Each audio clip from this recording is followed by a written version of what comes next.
जय हिंद दोस्तों, मैं राजकुमार आप सभी का स्वागत करता हूं ज्ञानपीठ जीके पॉइंट के इस यूट्यूब चैनल पर। दोस्तों आइए शुरू करते हैं एसएससी जीडी स्पेशल जीके का एक और mock test.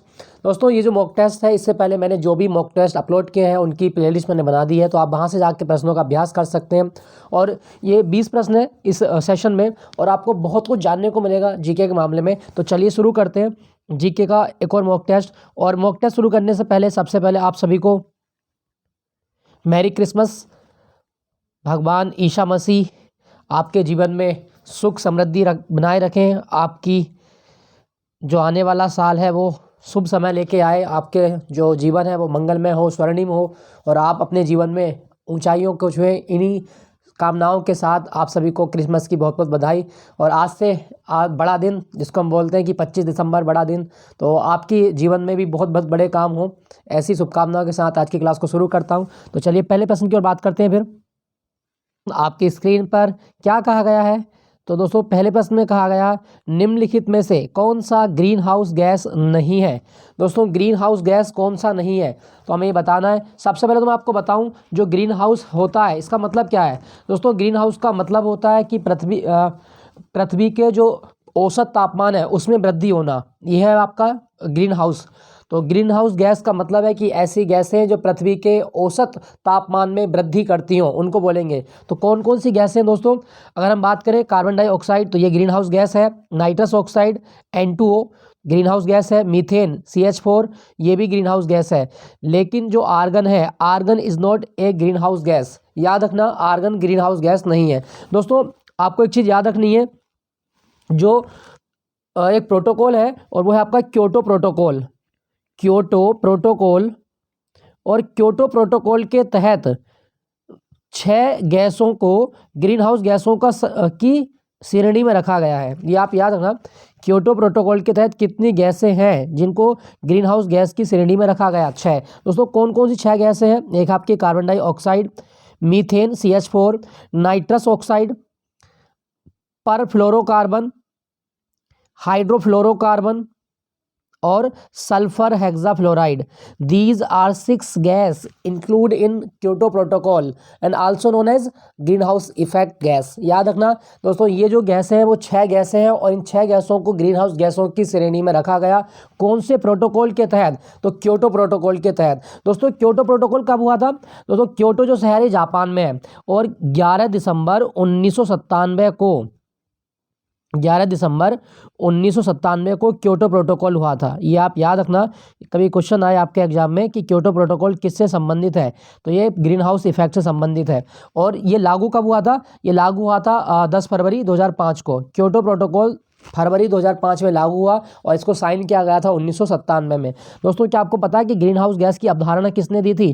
Green house gas की अवधारणा के बारे में सबसे पहले बताया जोसेफ फोरियर ने। ये आप याद रखना, ग्रीन हाउस गैस की अवधारणा किसने दी थी? Joseph Fourier. Very very important, याद रखना। दोस्तों यहाँ पे ना जो ऑप्शन में आपका लिखा गया है नाइट्रस ऑक्साइड, इस गैस का एक नाम और भी है, इसे लाफिंग गैस कहा जाता है, यानी कि हंसाने वाली गैस कौन सी है? तो ये है आपकी नाइट्रस ऑक्साइड। ये भी आप याद रखना, हंसाने वाली गैस नाइट्रस ऑक्साइड। नेक्स्ट प्रश्न की ओर चलते हैं। क्या कहा गया? निम्नलिखित में से कौन सी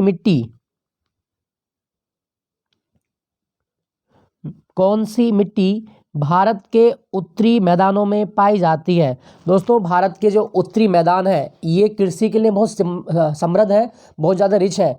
तो ऐसा क्या कारण है? दोस्तों उत्तर भारत के मैदानों में जो मिट्टी मिलती है वो है आपकी जलोढ़ मिट्टी, और जलोढ़ मिट्टी ये भारत की सबसे उपजाऊ मिट्टी मानी जाती है। याद रखना, भारत की सबसे most fertile soil in India, this is alluvial soil. जलोढ़ का एक नाम और भी है, और इसको बोलते हैं एलुवियल सॉइल, जलोढ़ मिट्टी का एक और नाम। दोस्तों जलोढ़ 2 प्रकार की होती है, एक खादर और एक बांगर। कभी क्वेश्चन आए कि खादर कैसी जलोढ़ है, तो खादर जो होती है ये नई होती है, और बांगर जो होती है पुरानी होती है। पुरानी जलोढ़ को बांगर कहा जाता है और नई जलोढ़ को खादर कहा जाता है। तो उत्तर भारत के मैदानों में जलोढ़ मिट्टी पाई जाती है, ये आप याद रखिएगा। दोस्तों अगर आपसे पूछा जाए कि भारत के कितने भूभाग पर जलोढ़ मिट्टी का विस्तार है, तो भारत में लगभग 24% भूभाग पर जलोढ़ मिट्टी का विस्तार पाया जाता है। क्लियर हुआ दोस्तों? चलिए यहाँ पे ऑप्शन की बात करें, ऑप्शन में लिखा गया है काली मिट्टी। दोस्तों ज्वालामुखी के लावा से जो मिट्टी का निर्माण हुआ वो काली मिट्टी है, और काली मिट्टी का एक नाम और होता है, वो है रेगुर मिट्टी। रेगुर मिट्टी, काली मिट्टी, कपासी मिट्टी सब इसी के नाम है। और भारत में जो दक्कन का पठार है दोस्तों, दक्कन के पठार में काली मिट्टी का सर्वाधिक विस्तार पाया जाता है। ये आप याद रखना, दक्कन का पठार में कौन सी मिट्टी का विस्तार है, तो काली मिट्टी का विस्तार है। और काली मिट्टी भारत के लगभग 16% भाग पर पाई जाती है, लगभग 16% इसका क्षेत्र है भारत में, ये भी आप याद रखिएगा। काली मिट्टी में कपास की खेती सबसे उपयुक्त मानी जाती है, ये भी आप याद रखें। यहाँ पे लिखा गया है लेटेराइट मिट्टी। दोस्तों जहाँ पे लीचिंग मतलब जहाँ पे बहुत ज़्यादा वर्षा होती है उन क्षेत्रों में लेटेराइट मिट्टी पाई जाती है, और इस मिट्टी में लीचिंग पावर बहुत ज़्यादा होती है, वाटर जो है रिस्क के नीचे चला जाता है। और लेटेराइट मिट्टी का रंग ईंट के समान लाल होता है। कैसा होता है, ईंट के समान लाल रंग की होती है लेटेराइट मिट्टी। तो लेटेराइट मिट्टी आप याद रखना। और भारत में केरल, कर्नाटक, इन राज्यों में लेटेराइट मिट्टी का विस्तार सबसे ज़्यादा है। दोस्तों अगर आपके एग्जाम में आए कि चाय की खेती या कॉफ़ी की खेती, या फिर आपसे पूछे चाय, कॉफ़ी, रबर, नारियल, इन सब की खेती के लिए कौन सी मिट्टी उपयुक्त है, तो लेटेराइट मिट्टी सबसे उपयुक्त मानी जाती है। बाकी काजू की खेती के लिए भी आप याद रखना, काजू की खेती के लिए भी लेटेराइट मिट्टी सबसे ज़्यादा उपयुक्त मानी जाती है। दोस्तों यहाँ पे लिखा गया है शुष्क मिट्टी। इसका मतलब क्या है, ऐसी मिट्टी जिसमें नमी की कमी हो, जिसमें ह्यूमस की कमी हो, वो शुष्क मिट्टी होती है, याद रखेंगे। तो भारत में कितने प्रकार की मिट्टी है वैसे, तो 8 प्रकार की मिट्टी भारत में पाई जाती है। भारतीय कृषि अनुसंधान परिषद जो है इसके अनुसार भारत में 8 प्रकार की मिट्टी मिलती है। क्लियर हुआ दोस्तों। दोस्तों आपको बता दूं, जो मिट्टी है, मिट्टी का अध्ययन क्या कहलाता है, तो मिट्टी का अध्ययन होता है पीडोलॉजी। कभी आपके एग्जाम में आए कि पीडोलॉजी क्या है, स्टडी ऑफ सॉइल, पीडोलॉजी कहलाता है। और दोस्तों मिट्टी दिवस कब होता है, विश्व मृदा दिवस। हर साल 5 दिसंबर को विश्व मृदा दिवस होता है, ये आप याद रखना, 5 दिसंबर विश्व मृदा दिवस। विश्व मृदा दिवस कब मनाया जाता है, 5 दिसंबर को। दोस्तों क्या आप मुझे बता सकते हैं कि 2022 में जो मृदा दिवस मनाया गया इसकी थीम क्या थी, ये आपके लिए क्वेश्चन है। आप कमेंट में लिख के बताइएगा कि 2022 का जो मृदा दिवस है इसकी थीम क्या रखी गई है, क्या थी, तो वो है आपकी सॉइल वेयर। चलो आप बताना फिर क्या है इसकी थीम।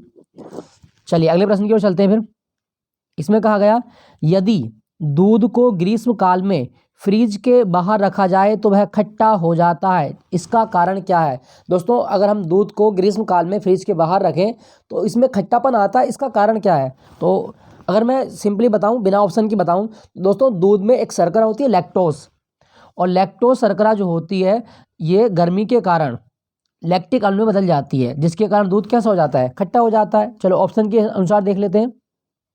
दोस्तों यहाँ पे ऑप्शन लिखा गया है, इसका रंग, दोस्तों रंग से कोई लेना देना नहीं है दूध के खट्टे होने का। इसमें मौजूद कैल्शियम, इसका भी कोई मतलब नहीं है। प्रोटीन का विभाजन, ये भी कोई मतलब नहीं है। दूध जब खट्टा होता है इसका मतलब है कि लैक्टोज एसिड में लैक्टोज शर्करा का रूपांतरण, जो दूध में शर्करा होती है वो लैक्टोज होती है, और लैक्टोज शर्करा लैक्टिक एसिड में परिवर्तित हो जाती है, जिसके कारण दूध क्या हो जाता है, खट्टा हो जाता है। ठीक है दोस्तों, तो ये आप याद रखिएगा। दोस्तों हम बात कर रहे हैं दूध के बारे में। तो अगर आपसे पूछा जाए कि भारत में राष्ट्रीय दुग्ध दिवस कब होता है, दोस्तों भारत में राष्ट्रीय दुग्ध दिवस मनाया जाता है 26 नवंबर को। 26 नवंबर को राष्ट्रीय दुग्ध दिवस मनाया जाता है। और ये किसकी जयंती होती है, वर्गीज कुरियन की जयंती होती है। वर्गीज कुरियन कौन है, ये श्वेत क्रांति का जनक माने जाते हैं। इन्हीं के प्रयास से भारत में ऑपरेशन फ्लड की शुरुआत हुई थी, और भारत में जो डेयरी सेक्टर को बल मिला वो वर्गीज कुरियन के प्रयासों से मिला था, ऑपरेशन फ्लड के तहत। तो दूध दिवस कब होता है भारत में, दोस्तों भारत में राष्ट्रीय दुग्ध दिवस मनाया जाता है 26 नवंबर को। अच्छा ये तो हो गया भारत में। अच्छा दुनिया में कब होता है, तो दोस्तों दुनिया में दुग्ध दिवस मनाया जाता है 1 जून को, ये भी आप याद रखें। अच्छा अगर आपसे पूछा जाए कभी कि दूध किस प्रकार का कोलाइड है, दोस्तों दूध जो है ये इमल्सन होता है। इमल्सन मतलब पायस, दूध एक प्रकार का पायस है। पायस का मतलब है कि दूध में जो मतलब पदार्थ हैं, परिक्षिप्त माध्यम और परिक्षिप्त जो अवस्था है वो सब द्रव अवस्था में होती है, तो दूध क्या है, पायस है। ठीक है दोस्तों, एक चीज़ मैं आपको और बता दूं, दूध का पीएच मान कितना होता है। दोस्तों दूध की पीएच वैल्यू 6.6 से लेकर 6.9 के बीच तक होती है, तो लगभग हल्का अम्लीय होता है, ये आप याद रखिएगा। दोस्तों दूध के बारे में एक चीज़ आपसे और पूछेगा एग्जाम में कि दूध में कौन सा विटामिन नहीं होता, तो दूध में विटामिन सी नहीं होता, ये भी आप याद रखें। और जो आयरन है, आयरन कंटेंट भी दूध के अंदर नहीं मिलता, ये भी आप याद रखिएगा। और अगर आपसे पूछा जाए जो गाय के दूध का पीला रंग होता है वो किसके कारण होता है, कैरोटीन के कारण गाय के दूध का रंग पीला होता है। कैरोटीन के कारण गाय के दूध का रंग पीला होता है, याद रखना इसके बारे में। और दूध पचाने वाला एंजाइम कौन सा होता है दोस्तों? दूध पचाने वाला एंजाइम है रेनिन, ये भी आप याद रखना, रेनिन। ये पूछ लेता है एग्जाम में कि दूध को पाचन करने वाला एंजाइम कौन सा है, रेनिन एंजाइम है। भारत में राष्ट्रीय डेयरी अनुसंधान केंद्र कहाँ पर है दोस्तों? भारत में राष्ट्रीय डेयरी अनुसंधान केंद्र है करनाल में, डेयरी अनुसंधान केंद्र करनाल हरियाणा, करनाल हरियाणा। और करनाल में जन्म हुआ था कल्पना चावला का, जो भारत की पहली अंतरिक्ष यात्री थी, ये भी आप याद रखें। अच्छा, दूध जो है इसके बारे में एक चीज़ और पूछेगा आपसे कि जो दुग्ध है वो अंतर्राष्ट्रीय दुग्ध संस्थान कहाँ पर है? तो अंतर्राष्ट्रीय डेयरी संस्थान आपका है ब्रुसेल्स में, ये आप याद रखना, ठीक है दोस्तों। और दुनिया में सबसे ज़्यादा दुग्ध उत्पादन करने वाला देश कौन सा है? वो भारत है। भारत दुनिया का सबसे अग्रणी देश है दूध उत्पादन में। नेक्स्ट प्रश्न की ओर चलते हैं फिर। अच्छा दोस्तों, आपके लिए क्वेश्चन है, अच्छा क्वेश्चन है, और आप बताना कि भारत में the man who made elephant dance किसकी आत्मकथा है? The man who made elephant dance, ये किसकी आत्मकथा है? कमेंट पे लिख के जरूर बताइएगा, the man who made elephant dance. Next प्रश्न की ओर चलते हैं दोस्तों। क्वेश्चन संख्या 4, विश्व धरोहर स्थल रोबेन द्वीप निम्नलिखित में से किस विभूति से संबंधित है? दोस्तों रोबेन द्वीप ये दक्षिण अफ्रीका से संबंधित है, मतलब कौन सा व्यक्ति है दोस्तों? रोबेन द्वीप पर एक जेल है रोबेन द्वीप में, और इस जेल में जो नेल्सन मंडेला हैं इन्हें 27 साल तक कैदी बनाकर रखा गया। तो रोबेन द्वीप जो है ये नेल्सन मंडेला से संबंधित है। मंडेला जिन्हें अफ्रीका का गांधी कहा जाता है, अफ्रीका में जो रंगभेद की नीति थी उसके खिलाफ इन्होंने काम किया था, और अफ्रीका में जो आज जिस तरह का लोकतंत्र है वो किसकी देन है? मंडेला की देन है, ये भी आप याद रखें। तो रोबेन द्वीप का संबंध किससे है? मंडेला से। दोस्तों हम बात करें नेल्सन मंडेला की, नेल्सन मंडेला का एक नाम और भी है, इन्हें मदीबा कहा जाता है। कभी आपके एग्जाम में आए कि नेल्सन मंडेला का अन्य नाम क्या है? मदीबा। एक्चुअल में मदीबा इनका जो क्लेम था, जो वंश है उस वंश से बिलोंग करते हैं, मदीबा से ये। दोस्तों मंडेला दिवस भी तो होता है, मंडेला दिवस कब होता है?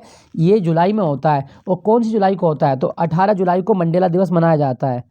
मंडेला दिवस कब होता है? 18 जुलाई को मनाया जाता है, ये भी आप याद रखना, मंडेला दिवस। अच्छा, अगर आपसे पूछे कि जो नेल्सन मंडेला हैं इनकी आत्मकथा का नाम क्या है? दोस्तों नेल्सन मंडेला की आत्मकथा, जब ये जो जेल से छूटकर आए तो इन्होंने अपनी आत्मकथा लिखी थी, a long walk to freedom, a long walk to freedom. ये पूछ लेता है एग्जाम में, तो आप इसके बारे में याद रखना, ये मंडेला की आत्मकथा का नाम है, a long walk to freedom. दोस्तों एक चीज़ मैं आपको और बता दूं, जो मंडेला हैं इन्हें भारत रत्न भी मिला, और 1990 में मंडेला को भारत रत्न दिया गया था, भारत रत्न 1990, याद रखेंगे इसके बारे में। और मंडेला से एक प्रश्न ये पूछेगा कि जो मंडेला हैं ये अफ्रीका के राष्ट्रपति किस वर्ष बने थे? दोस्तों दक्षिण अफ्रीका का राष्ट्रपति इनको चुना गया कब? 1994 में, ये आप याद रखिएगा, 1994, नेल्सन मंडेला। दोस्तों ये है देखो आपका पूरा अफ्रीका, ये वाला भाग, और अफ्रीका में ये नीचे ये शहर आपका केप टाउन, और केप टाउन में ये आप देख रहे होंगे जहाँ स्टार लगा हुआ है, ये आपका रोबेन आइलैंड, रोबेन आइलैंड। इसी द्वीप पर मंडेला को जेल में 27 साल तक कैदी बनाकर रखा गया था, ठीक है दोस्तों। तो अच्छा, इसकी राजधानी भी है दक्षिण अफ्रीका की 3 राजधानी, प्रिटोरिया, ब्लूमफॉन्टेन और केप टाउन, तीनों राजधानी याद रखना इसके बारे में। और ये छोटा सा देश है लेसेथो, ये भी आप याद रखें, अफ्रीका महाद्वीप का देश है और ये स्थल अवरुद्ध देश है। चलिए दोस्तों अगले प्रश्न की ओर चलते हैं। रोबेन द्वीप, नेल्सन मंडेला। अच्छा चर्चिल, दोस्तों यहाँ पे चर्चिल लिखा गया, विंस्टन चर्चिल ये ब्रिटेन के प्रधानमंत्री थे, और इन्होंने ही गांधी जी को क्या कहा था? दोस्तों इन्होंने गांधी जी को कहा अर्धनग्न फकीर। कभी क्वेश्चन आए कि गांधी जी को अर्धनग्न फकीर किसने कहा था? चर्चिल। और चर्चिल ने ही जो क्रिप्स मिशन है इसको भारत ने भेजा था, याद रखेंगे इसके बारे में। नेक्स्ट प्रश्न की ओर चलते हैं। मून वॉक किस प्रसिद्ध चाल मून वॉक प्रसिद्ध नृत्य चाल निम्नलिखित में से किसके साथ जुड़ा है? दोस्तों एक्चुअल में मून वॉक एक आत्मकथा का नाम है और मून वॉक किसकी आत्मकथा है? ये माइकल जैक्सन की आत्मकथा का नाम है moon walk. Very very important, और ये आ भी चुकी है एग्जाम में, एसएससी इसको पूछ चुकी है, तो ये आप याद रखिएगा। मून वॉक किसकी आत्मकथा है? Michael Jackson. दोस्तों जैक्सन का ये स्टेप भी था मून वॉक। दोस्तों मैं कुछ आपको आत्मकथाओं के बारे में बता दूं। 2-3 आत्मकथाएं आपके एग्जाम में पूछी जाती हैं, तो एक आप याद रखिएगा मीन कैंप, ये बहुत आती है आजकल एग्जाम में। मीन कैंप ये किसकी आत्मकथा का नाम है? तो मीन कैंप हिटलर की आत्मकथा का नाम है। जर्मनी का जो तानाशाह था हिटलर, इसकी आत्मकथा का नाम है मीन कैंप। इसको आप स्क्रीनशॉट ले लें और ये आप याद करिएगा। उसके बाद में आपको बता दूं फ्रीडम इन एग्जाइल, ये भी बहुत आती है एग्जाम में आजकल। फ्रीडम इन एग्जाइल ये किसकी आत्मकथा है? दोस्तों फ्रीडम इन एग्जाइल जो आत्मकथा है ये दलाई लामा की आत्मकथा है। जो 14वें दलाई लामा है वर्तमान में, तेंजिंग ग्यात्सो, इनकी आत्मकथा का नाम है फ्रीडम इन एग्जाइल। ये भी आप याद रखें। और एक और याद रखेगा, dreams from my father, dreams from my father ये किसकी आत्मकथा का नाम है? तो ड्रीम्स फ्रॉम माई फादर ये किसकी आत्मकथा है? वो है आपके बराक ओबामा, अमेरिका के पूर्व राष्ट्रपति बराक ओबामा की आत्मकथा है ड्रीम्स फ्रॉम माई फादर। ये भी आप याद रखें।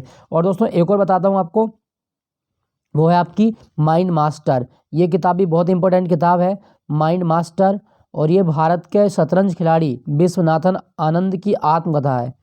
विश्वनाथन आनंद की आत्मकथा है माइंड मास्टर। नेक्स्ट प्रश्न की ओर चलते हैं।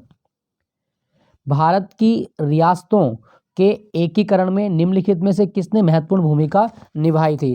दोस्तों जब भारत में रियासतों का एकीकरण हुआ तो सबसे ज़्यादा अग्रणी भूमिका थी सरदार वल्लभ भाई पटेल की। Option C Sardar Patel. और भारत में रियासतों के एकीकरण के कारण ही इन्हें क्या कहा गया? इन्हें भारत का बिस्मार्क कहा गया। क्या कहा गया है? भारत का बिस्मार्क। याद रखना इसके बारे में, ये पूछ लेता है एग्जाम में। तो सरदार वल्लभ भाई पटेल, और सरदार वल्लभ भाई पटेल की जयंती 31 अक्टूबर को मनाई जाती है राष्ट्रीय एकता दिवस के रूप में। ये भी आप याद रखना, राष्ट्रीय एकता दिवस। ठीक है दोस्तों। और वल्लभ भाई पटेल जो है इन्हें सरदार की उपाधि मिली थी 1928 में बारदोली सत्याग्रह के दौरान। तो बारदोली सत्याग्रह के नेता थे सरदार वल्लभ भाई पटेल। इनको गांव की महिलाओं ने सरदार की उपाधि दी थी। यदि गांव की महिलाएं ऑप्शन में नहीं आता तो आप लगाएंगे महात्मा गांधी। ठीक है दोस्तों। बाकी आपको पता है कि सरदार वल्लभ भाई पटेल राष्ट्रीय पुलिस अकादमी कहाँ पर है? तो वो है आपकी हैदराबाद में। दोस्तों यहाँ पे लिखा गया है मोतीलाल नेहरू। मोतीलाल नेहरू और चित्तरंजन दास, इन दो व्यक्तियों ने स्वराज पार्टी बनाई थी। मोतीलाल नेहरू और चित्तरंजन दास के द्वारा स्वराज पार्टी की स्थापना की गई 1 जनवरी 1923 को। ये भी आप याद रखना, 1 जनवरी 1923 को इसकी स्थापना की गई थी। ठीक है दोस्तों। यहाँ पे लिखा गया है डॉक्टर एपीजे अब्दुल कलाम। अब्दुल कलाम भारत के पहले राजनीतिज्ञ, राष्ट्रपति, भारत का पहला गैर दलीय राष्ट्रपति, आमजन का राष्ट्रपति इनको कहा जाता है। मिसाइल मैन उपाधि मिली है इन्हें, तो मिसाइल मैन की उपाधि अब्दुल कलाम साहब को दी गई है। परम आदरणीय, परम श्रद्धेय अब्दुल कलाम। और इनकी आत्मकथा का नाम है wings of fire. Wings of fire ये इनकी आत्मकथा का नाम है। और दोस्तों उड़ीसा में जो व्हीलर द्वीप है, व्हीलर द्वीप का नया नाम क्या है? तो व्हीलर द्वीप का नया नाम अब्दुल कलाम द्वीप भी रखा गया है। और ये भारत में जो थे वो 11वें राष्ट्रपति थे। इन्होंने अपने राष्ट्रपति के चुनाव में लक्ष्मी सहगल को हराया था। याद रखिएगा इसके बारे में। तो अगले प्रश्न की ओर चलते हैं। खाने के बाद पेट में होने वाली एसिडिटी को इसे लेने से खत्म किया जा सकता है। मतलब क्या है? हमारे पेट में जो एसिडिटी होती है वो किससे दूर हो सकती है? दोस्तों खाने के बाद पेट में होने वाली अम्लता को बेकिंग सोडा से दूर किया जा सकता है। Option C baking soda. अच्छा, बेकिंग सोडे का रासायनिक सूत्र क्या होता है? दोस्तों बेकिंग सोडे का रासायनिक सूत्र आपका NaHCO3, सोडियम बाई कार्बोनेट को बेकिंग सोडा या खाने वाला सोडा भी कहा जाता है। NaHCO3 sodium by carbonate. अच्छा, यहाँ पे कुछ चीज़ें लिखी गई हैं जैसे फल। अगर आपसे पूछा है कि पोमोलॉजी क्या होता है? दोस्तों पोमोलॉजी का मतलब है फलों का अध्ययन। याद रखना इसके बारे में, पोमोलॉजी फलों का अध्ययन होता है। और सब्जियों का अध्ययन, सब्जियों की खेती करना क्या होता है? ओलेरीकल्चर। ये आप याद रखना। ओलेरीकल्चर क्या है? दोस्तों सब्जियों की खेती करना ओलेरीकल्चर कहलाता है। याद रखिएगा इसके बारे में। अच्छा, क्या आपको पता है कि भारतीय सब्जी अनुसंधान केंद्र कहाँ पर है? भारतीय सब्जी अनुसंधान केंद्र कहाँ पर है? तो दोस्तों ये वाराणसी में है। भारतीय सब्जी अनुसंधान केंद्र कहाँ पर? वाराणसी में। इंपॉर्टेंट है, याद रखिएगा। ठीक है दोस्तों। अच्छा, भारत में केला अनुसंधान केंद्र कहाँ पे था? तो त्रिची में, तमिलनाडु में। अंगूर अनुसंधान केंद्र बिहार में, मुजफ्फरपुर में है। और लीची अंगूर अनुसंधान केंद्र आपका पुणे में है।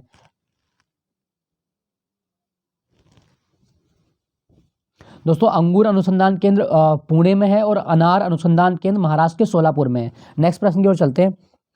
कोणार्क का सूर्य मंदिर कहाँ पर स्थित है? दोस्तों कोणार्क का जो सूर्य मंदिर है ये कहाँ है? तो ये उड़ीसा में है, ऑप्शन बी उड़ीसा। और दोस्तों कोणार्क का सूर्य मंदिर किसने बनवाया था? ये तो बड़ा अच्छा सवाल है। तो नरसिंह देव प्रथम ने कोणार्क का सूर्य मंदिर बनवाया था, नरसिंह देव प्रथम। और दोस्तों कोणार्क का जो सूर्य मंदिर है इसे और क्या कहा जाता है? इसे कहा जाता है ब्लैक पैगोडा। ये आप याद रखना, ब्लैक पैगोडा किसका नाम है? तो ब्लैक पैगोडा कोणार्क का सूर्य मंदिर को कहा जाता है, black pagoda. Very very important, black pagoda. ठीक है दोस्तों यहाँ पे लिखा गया है सूर्य। क्या आपको पता है कि सूर्य का प्रकाश धरती पर कितने समय में आता है? 8 मिनट 20 सेकंड में धरती पर सूर्य का प्रकाश आ जाता है। हालांकि अगर 20 ऑप्शन में ना हो तो आप 18 सेकंड लगाइएगा, अगर 18 भी नहीं है तो 16.6 सेकंड भी आप आंसर मार्क कर सकते हो। और सूर्य में ऊर्जा क्यों बनती है? नाभिकीय संलयन के कारण। नाभिकीय संलयन के कारण सूर्य में लगातार ऊर्जा बनती रहती है, ये आप याद रखिएगा। तो कोणार्क का सूर्य मंदिर उड़ीसा में। बाकी उड़ीसा में लिंगराज मंदिर भी है, राजा रानी मंदिर भी है, ये भी आप याद रखिएगा। भगवान जगन्नाथ का मंदिर भी है, बहुत सारे मंदिर हैं। मीनाक्षी मंदिर मदुरई में है, ये आप याद रखें। नेक्स्ट प्रश्न की ओर। इमली में कौन सा अम्ल पाया जाता है? दोस्तों इमली में जो अम्ल होता है वो है टार्ट्रिक अम्ल, ऑप्शन बी टार्ट्रिक एसिड पाया जाता है। ठीक है दोस्तों। एमिनो अम्ल प्रोटीन की इकाई क्या है? एमिनो अम्ल प्रोटीन की इकाई होती है, याद रखिएगा, एमिनो अम्ल प्रोटीन की इकाई है। ठीक है दोस्तों। यहाँ पे लिखा गया लैक्टिक अम्ल। दोस्तों दूध जब फटता है तो कौन सा अम्ल बनता है? तो दूध के फटने का कारण है लैक्टिक अम्ल। ठीक है दोस्तों। सिट्रिक अम्ल, ये जो नींबू है, नींबू में सिट्रिक अम्ल पाया जाता है, नींबू में सिट्रिक अम्ल पाया जाता है। नेक्स्ट प्रश्न की ओर। सच्चिदानंद सिन्हा के स्थान पर भारत की संविधान सभा का अध्यक्ष कौन बना था? दोस्तों सच्चिदानंद सिन्हा 9 दिसंबर 1946 को संविधान सभा के अस्थायी अध्यक्ष चुने गए थे वरिष्ठता के आधार पर। ठीक है दोस्तों। फिर संविधान सभा ने अपने परमानेंट जो चेयरपर्सन है उसका चुनाव किया और सच्चिदानंद सिन्हा के बाद 11 दिसंबर 1946 को संविधान सभा ने अपना स्थायी अध्यक्ष चुना। और किसे चुना था? Doctor Rajendra Prasad, option D doctor Rajendra Prasad संविधान सभा के स्थायी अध्यक्ष चुने गए थे। दोस्तों डॉक्टर राजेंद्र प्रसाद को बिहार का गांधी कहा जाता है और इनकी किताब है इंडिया डिवाइडेड। ये बहुत इंपॉर्टेंट किताब है, आप इसको याद रखिएगा। इंडिया डिवाइडेड किसने लिखी है? तो जवाब होगा राजेंद्र प्रसाद की किताब है इंडिया डिवाइडेड। और दोस्तों राजेंद्र प्रसाद को अजातशत्रु की उपाधि भी मिली है, ये भी आप याद रखना। डॉक्टर राजेंद्र प्रसाद ये बिहार से आते थे और इनको अजातशत्रु की उपाधि भी दी गई है। Very very important. और ये स्वतंत्र भारत के पहले राष्ट्रपति भी चुने गए थे, ये भी आप याद रखें, नियुक्त हुए थे। उसके बाद में आपका यहाँ पे लिखा गया मोहनदास करमचंद गांधी। दोस्तों गांधी भारत में एकमात्र व्यक्ति हैं जिन्हें time person of the year चुना गया था। तो टाइम मैगजीन ने time person of the year किस इंडियन पर्सनैलिटी को चुना? दोस्तों गांधी जी। 1930 में गांधी जी को time person of the year चुना गया था और ये भारत के इतिहास में एकमात्र व्यक्ति हैं जिन्हें time person of the year आज तक चुना गया। याद रखिएगा, इंपॉर्टेंट क्वेश्चन रहेगा ये आपकी जीडी के लिए। दोस्तों यहाँ पे लिखा गया जवाहरलाल नेहरू जी की किताब आप याद रखें discovery of India. Discovery of India ये किसने लिखी है? दोस्तों पंडित जवाहरलाल नेहरू के द्वारा डिस्कवरी ऑफ इंडिया किताब लिखी गई है। और दूसरी किताब कौन सी है इनकी? दोस्तों दूसरी किताब का नाम है glimpses of the world history. Glimpses of the world history, ये आपसे पूछी जाए तो ये आप इसको आप याद रखिएगा, glimpses of the world history. ये भी इंपॉर्टेंट किताब है, पूछ लेता है एग्जाम में, world history, glimpses of the world history.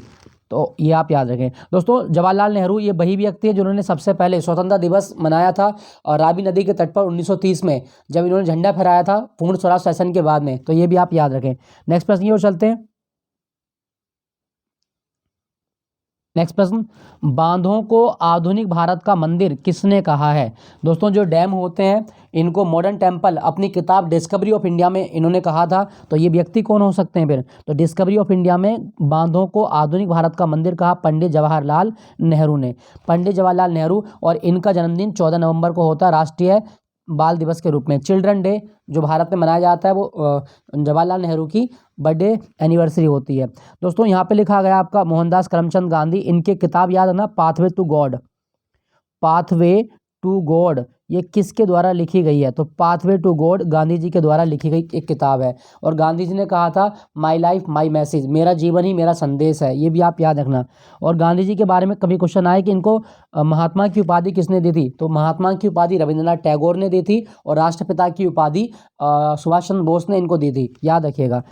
Next प्रश्न की ओर। दोस्तों अगला प्रश्न, निम्नलिखित में से कौन सा रोग मुख्यतः एडीज मच्छरों द्वारा फैलाए जाने वाले वायरस के कारण होता है? दोस्तों एडीज इजिप्टी मच्छरों से। मलेरिया नहीं, मलेरिया तो एनाफिलिस से होता है। मीनामाटा, दोस्तों मीनामाटा यदि आपके पेयजल में पारे का प्रदूषण बढ़ता है तो उससे मीनामाटा डिजीज होता है। तो मीनामाटा आप याद रखना, ये बहुत इंपॉर्टेंट है, आ चुका है एग्जाम में कि मीनामाटा रोग किससे होता है? पारे से होता है। ये पेयजल में पारे की मात्रा बढ़ जाने से ये होता है। और यहाँ पे लिखा गया है जीका बुखार। दोस्तों यही आपका आंसर है, एडीज मच्छरों द्वारा जीका बुखार फैलाया जाता है और ये वायरस से होता है। एडीज मच्छर आपको काटेगी और ये आपकी बॉडी में वायरस छोड़ जाएगी, तो जीका बुखार। दोस्तों क्या आपको पता है कि जीका वायरस का नाम जीका फॉरेस्ट के नाम पे रखा गया? जीका वन कहाँ मिलते हैं? दोस्तों एक अफ्रीका का देश है युगांडा, युगांडा में जीका वन पाए जाते हैं।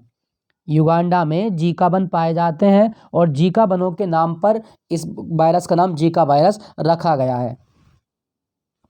दोस्तों यहाँ आप देख सकते हैं जीका वायरस के जो सिम्टम्स हैं, जो लक्षण हैं, आपको फीवर होगा, वॉमिट मतलब उल्टियाँ आएंगी, रेसेस आपकी बॉडी पर होने लगेंगे, लाल दाने बन जाएंगे रेसेस, और हेडक मतलब सिर में दर्द होगा, जॉइंट पेन आपके जो जोड़ है इसमें दर्द होने लगेगा। तो बहुत सारे सिम्टम्स आप देख सकते हैं। जीका वायरस बहुत खतरनाक होता है और इसका बचाव है कि आप मच्छरों से बचे रहें।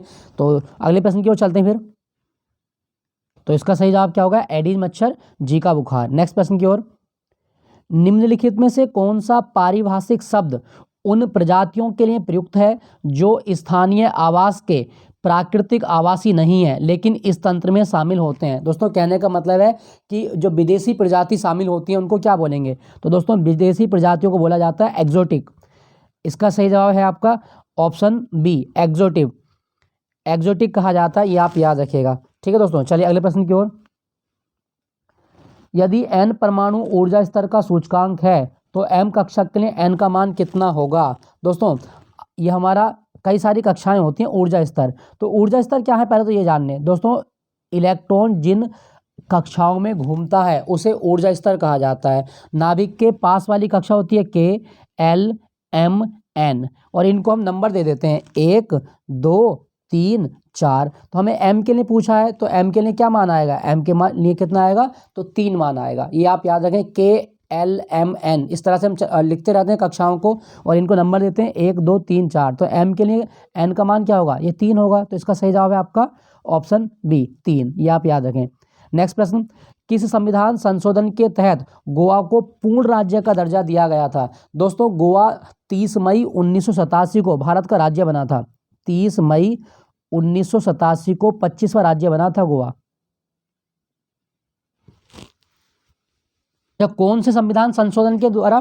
तो दोस्तों गोवा को 56वें संविधान संशोधन 1987 के द्वारा पूर्ण राज्य का दर्जा दिया गया था। इसका सही जवाब होगा आपका ऑप्शन ए, 56वां संविधान संशोधन। दोस्तों गोवा की राजधानी क्या है? पणजी है, ये भी आप याद रखें।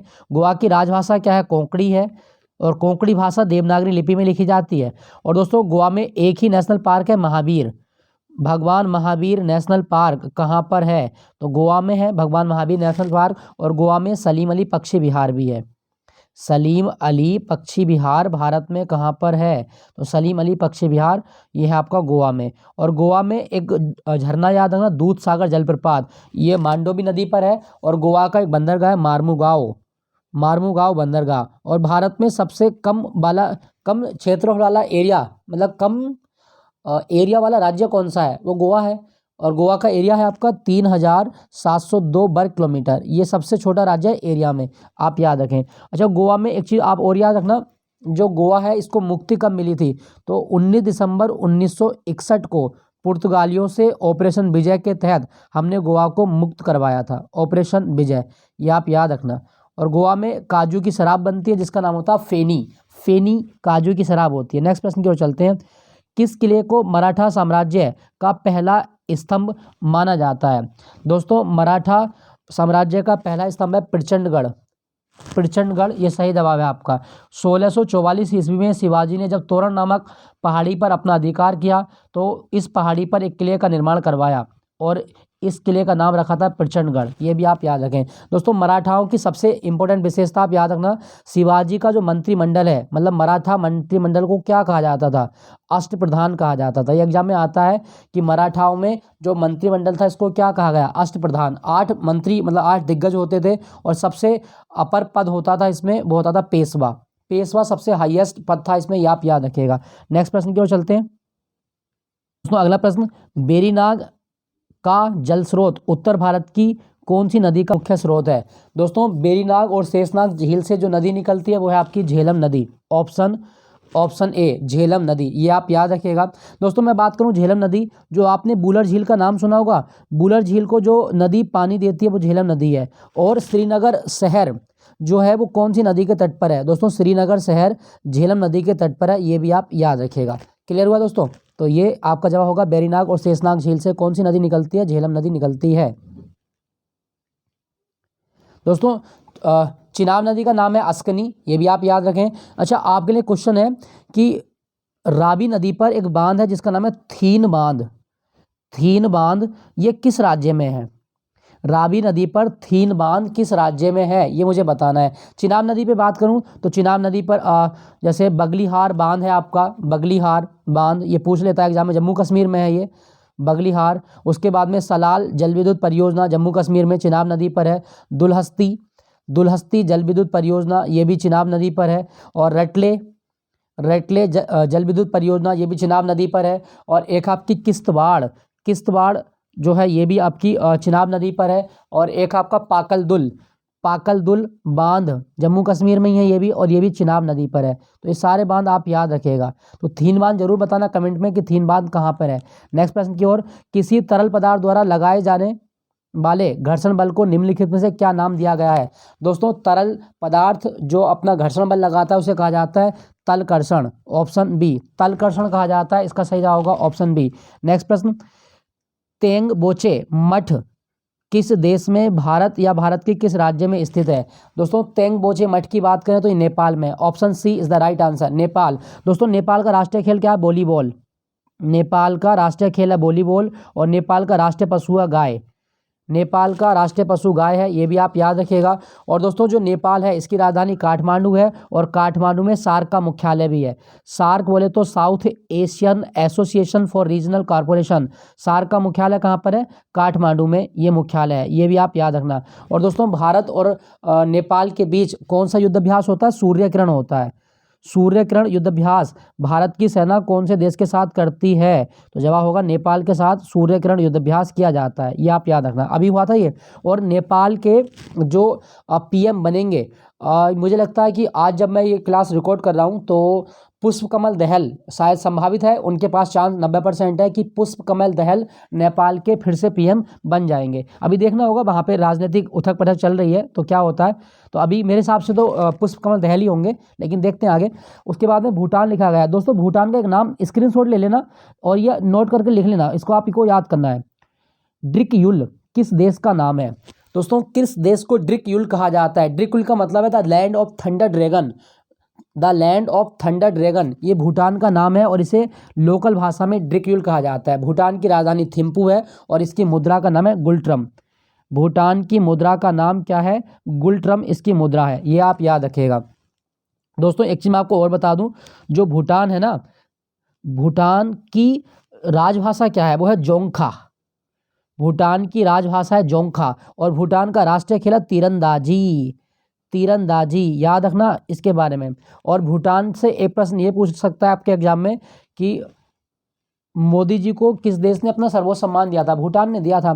दोस्तों सिक्किम 36वें संविधान संशोधन के द्वारा भारत का पूर्ण राज्य बना था। ये 36वां संविधान संशोधन 1975 के द्वारा सिक्किम को राज्य बनाया गया था। अरुणाचल प्रदेश भारत का सबसे पूर्वी राज्य है और सबसे पहले सूर्य दिखाई देता है भारत में अरुणाचल प्रदेश में। नेक्स्ट प्रश्न, वॉकिंग विद द कॉमरेड नामक पुस्तक के लेखक कौन है? दोस्तों वॉकिंग विद द कॉमरेड पुस्तक लिखी है और ये लिखी गई है अरुंधति रॉय के द्वारा। ऑप्शन सी अरुंधति रॉय, तो अरुंधति रॉय की पुस्तक है। अच्छा कुछ पुस्तकें और बताता हूं मैं आपको, और ये जो पुस्तक मैं बता रहा हूं ये आप लिख लेना। जैसे पहली आपकी the God of small thing, the God of small thing, the God of small thing, ये किसके द्वारा लिखी गई है? दोस्तों अरुंधति रॉय की पुस्तक है the God of small thing. ये बहुत इंपॉर्टेंट है और इसी के लिए इसे बुकर अवार्ड मिला था और बुकर अवार्ड प्राप्त करने वाली अरुंधति रॉय भारत की पहली महिला थी, ये आप याद रखना। अच्छा एक और पूछेगा आपसे इन्हीं की किताब, और वो है आपकी माई सेडिशियस हार्ट, माई सेडिशियस हार्ट, ये किसके द्वारा लिखी गई है? दोस्तों माई सेडिशियस हार्ट भी अरुंधति रॉय के द्वारा लिखी गई है। बाकी इनकी एक किताब हो रहा है the ministry of utmost happiness, वो भी आप याद रखें। और यहाँ पे एक और लिखा गया आपका एक ऑप्शन में झुम्पा लाहिरी। दोस्तों मैं बात करूँ झुम्पा लाहिरी की, तो इनकी सबसे इंपॉर्टेंट बुक जो आपको याद रखनी है वो है द नेमसेक, द नेमसेक। ये बहुत आती है एग्जाम में और पिछली बार जीडी में पूछ ली गई थी। खैर ये द नेमसेक किसके द्वारा लिखी गई है? तो ये झुम्पा लाहिरी की। और इनको एक उपन्यास है इनका the lowland, the lowland, the lowland उपन्यास के लिए इनको बुकर अवार्ड भी मिला था। तो द नेमसेक और द लोलैंड किसकी बुक है? झुम्पा लाहिड़ी की बुक है। दोस्तों यहाँ पे लिखा गया है विक्रम सेठ। विक्रम सेठ की सबसे इंपॉर्टेंट जो किताब है वो है आपकी a suitable boy. A suitable boy किसके द्वारा लिखी गई है? विक्रम सेठ ने लिखी है सूटेबल बॉय। और एक और याद आप रखना a suitable girl, a suitable girl किसके द्वारा लिखी गई है? तो a suitable girl Vikram Seth के द्वारा लिखी गई है। और एक और आपसे पूछता है वो है आपकी टू लाइव्स, टू लाइव्स ये किसके द्वारा लिखी गई? तो विक्रम सेठ की ही किताब है टू लाइव्स, याद रखेंगे।